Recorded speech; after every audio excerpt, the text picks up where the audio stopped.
Hi, hello, welcome back to our social class. Hope you're all doing good.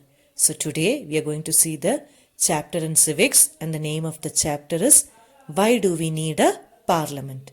Okay, so shall we start? So, first we are going to see, so what is the function of a parliament? Parliament enables citizens of India to participate in what are the two things? Decision making and control the government. Okay, so we have two functions, decision making and control the government. So, thus making it the most important symbol of Indian democracy, and it is a key feature of the constitution. Okay, what is the Parliament enables citizens of India to participate in decision making and controlling the functions of government. Okay, so now we shall see the next topic. Okay, why should people decide? Okay, so the decision of people matters in a democratic country, isn't it? You know, our country is a democratic country, so the decision of its citizens is very important. Okay, so what are the reasons? The first one, a democratic government is run by the consent, approval, and participation of the people or citizen. Okay, what is the first point? It is run, a democratic government is run by the consent, approval, and participation of people or citizen. Second one, the people in a democracy are the citizens. Okay, the people in democracy are the citizens, and they are an integral part of any democracy. So, citizens are the main part of any democratic country. The people elect a few candidates who represent their collective voices in the parliament. Okay, so we elect the candidates who represent us in the parliament. So we elect them by voting. Okay, as in elections, we elect them by voting and they represent us in parliament. So our next topic is the role of the parliament. Okay, so now we are going to see what is the role of our parliament. So the Indian parliament is an expression of the faith that people of India have in the principles of democracy. Okay, so it is the expression of a faith, what faith we have in our democracy. So the parliament in Indian system has immense powers, as it is the representative of the people. As you know, Indian parliament is the representatives of people. Okay, and elections to the parliament are held in similar manner as they are for the state legislature. Okay, so elections are similar to the state legislature.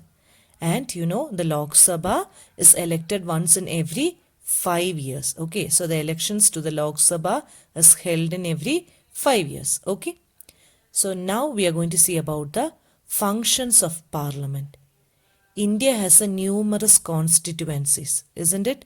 So constituencies are the areas which are divided for easy management. Okay, so each of these constituencies elect one person to the parliament. So you know, India has many constituency, and each constituency elect one member to the parliament. So the candidates who contest elections, okay, who participate in elections, usually belong to different political parties. You have many political parties, right?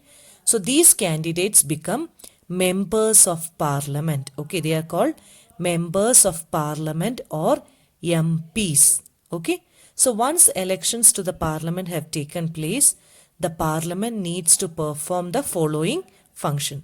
So once the election is over, the parliament has to do the following function. So shall we see one by one? Okay. And the first function is to select the national government. Okay. For selecting the national government, that is the first function of your parliament. So do you know what are the three main components of a parliament? Yes, the Parliament of India consists of three main parts. Okay. First one, the President. Second, the Rajya Sabha. And third is the Lok Sabha. Okay. So the Parliament consists of President, Rajya Sabha and Lok Sabha. Okay.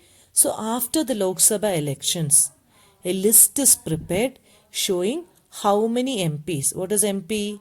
Yes, member of parliament belong to each political party. Okay. So there are 543. How many? 543 plus 2 Anglo-Indian nominated members in Lok Sabha. So what is the total members in Lok Sabha? 545, where 543 are elected and 2 are nominated Anglo-Indians. Okay. So for a political party to form the government, they must have a majority of elected MPs, isn't it? So majority party should have at least half the number. Okay. So at least half of 545, that is around 272 members or more to get the majority. Okay. The opposition in the parliament, that is a party who has more number, majority is the ruling party, so they will always have a opposition party. Okay, so the opposition in the parliament is formed by all political parties that oppose the majority party, okay, or coalition formed. So the largest among these parties is called the opposition party. So you'll have two parties in the parliament. They are the person who gets the majority, they are called the ruling party, and who are opposing them, they are called the opposition party. Now we are going to see what is the important function of Lok Sabha.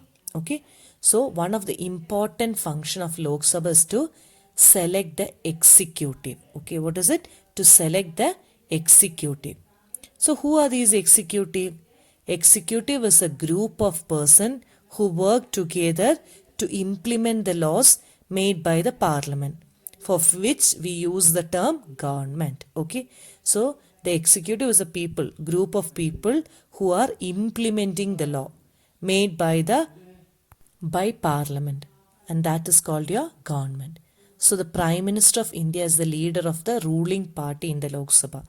So the ruling party will have a head, and he is called the Prime Minister. He is called the leader of the ruling party. So when two or more than two different political parties join together to form a government, it is called a coalition government. Okay, so when a party, single party, does not get a majority, okay, it will form group with other members. So that is called your, when they form a government by joining with two or more different political parties, it is called a coalition government. Is it clear? So now we shall see about the next house, which is called Rajya Sabha. Okay, so the Rajya Sabha functions primarily as the representative of the states of India in the parliament. So they are representing the states in the parliament. That is called your Rajya Sabha. Okay, but it has an important role in reviewing and altering the laws initiated by the Lok Sabha. So whenever Lok Sabha brings up a law, okay, so this Rajya Sabha have the power of reviewing and altering it. If there has to be any changes, they have the power to alter it. Is it clear? Okay. So now we shall see about different functions. Okay. So the Rajya Sabha can also initiate legislation. Okay. So they can also start or initiate a legislation. A bill is required to pass through the Rajya Sabha in order to become a law. So if they have to bring any new laws, okay, so first the Lok Sabha passes it and they send it to the Rajya Sabha. If the Rajya Sabha passes, only then it becomes a law. Okay, so a bill becomes a law only if the Rajya Sabha passes it. Okay, then the members of the Rajya Sabha are elected by the elected members of the Legislative Assembly of various state.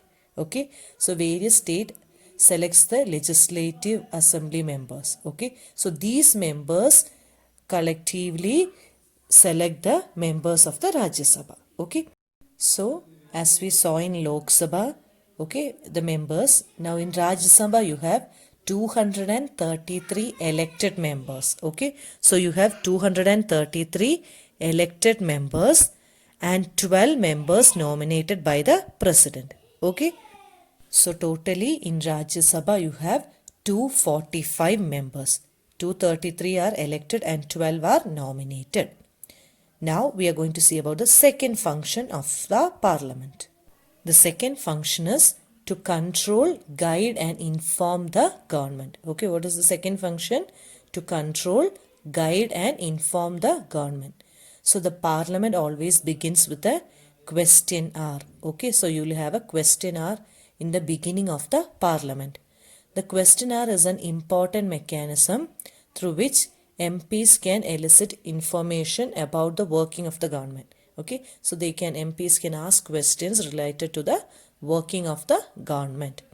So by asking questions, the government is alerted to its shortcoming. So when you ask somebody a question, okay, if they have made a mistake, they can correct it. Okay, so they can give you clarification. So this is an important session in a parliament. That is called your question hour. Okay, so this helps to control the working of a government. Next, the government also comes to know the opinion of the people through their representatives in the parliament. Okay, so the opinion of the people are given by the MPs. In all matters dealing with finances, the parliament's approval is crucial for the government. Okay, so whenever they have to pass any law related to the finance or funding, okay, so they have to get the approval of the parliament for the government. Is it clear? So this is the second function. Now the third function is law making. Okay, so law making is a significant function of the parliament, how they are making the law and how they can implement this law. Okay, so about this you will be learning into your next chapter. Now finally we are going to see about who are the people in parliament. Okay, so parliament now has more and more people from different backgrounds. Okay, people from different religion, language, states, caste, everything. Okay, so there has been an increase in political participation from the Dalits and backward classes. In the earlier times, only the high class people were nominated. Now the Dalits and backward class also started participating in politics. Okay, so some seats are reserved in the parliament for SCs and ST. Okay, what is SC?